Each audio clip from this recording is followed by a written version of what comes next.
Welcome to Module 9. Today we are focusing on project execution and monitoring. This phase is critical because it highlights the importance of staying on track. You need to ensure that the actual execution matches your planned objectives, while efficiently managing and integrating any changes to minimize their impact on the project. During this stage, you will use tools to track progress against your key performance indicators, or KPIs, allowing you to identify and correct deviations promptly. Ultimately, success here depends on maintaining a motivated team and keeping stakeholders informed through effective leadership and clear communication.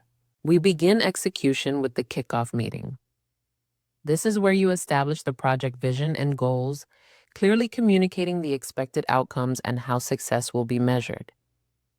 It is your chance to set the tone for collaboration, fostering a culture of openness and teamwork right from the start. You must use this time to align the team and stakeholders, ensuring everyone understands their roles, responsibilities, and the project's importance to the organization. Best practices for this meeting include sharing the agenda early for preparedness, ensuring all critical parties are included, and defining the scope boundaries to prevent misunderstandings.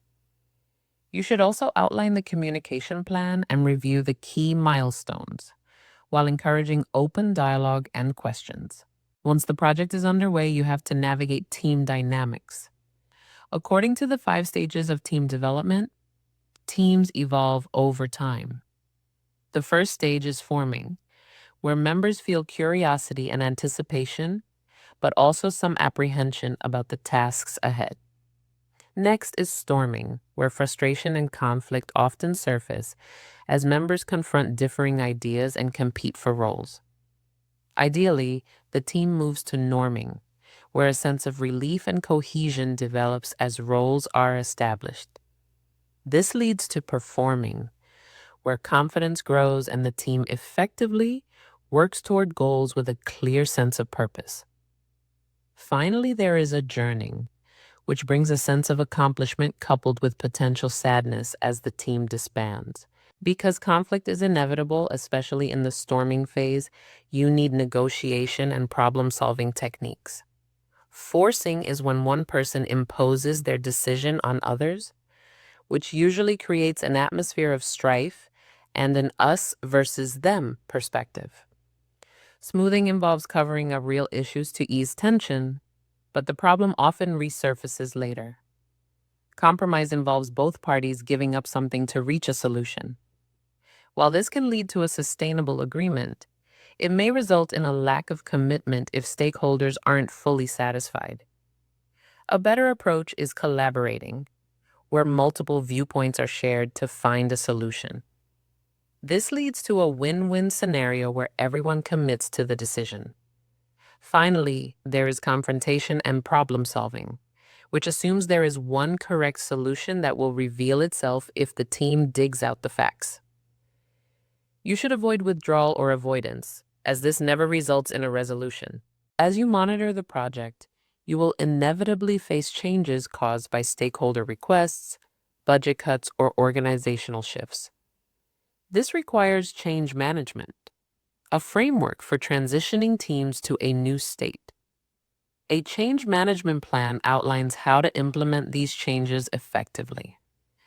When a change is proposed, you should ask 3 questions. Why is it needed? What is the impact if not implemented?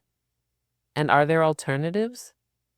You must utilize impact forecasting to predict how potential changes could affect project scope, timeline, and cost. You also need a standardized method for documenting changes and a structured approval workflow to ensure alignment with project objectives. When changes impact your timeline, you may need to adjust the schedule. One method is fast tracking, where you expedite the project by overlapping phases that would normally be done in sequence. While this shortens the timeline, you must assess and mitigate the risks associated with simultaneous execution. Another method is crashing, which involves applying extra resources to critical path activities. Here, You must evaluate the trade-off between the increased cost of adding resources and the benefit of meeting the deadline. Often, a hybrid approach integrating both fast-tracking and crashing is used to optimize the schedule. To wrap up Module 9, remember that successful execution requires constant monitoring and adaptation. By managing team development stages, resolving conflicts effectively, and utilizing formal change management and scheduling techniques, you ensure that your project remains controlled and aligned with its goals.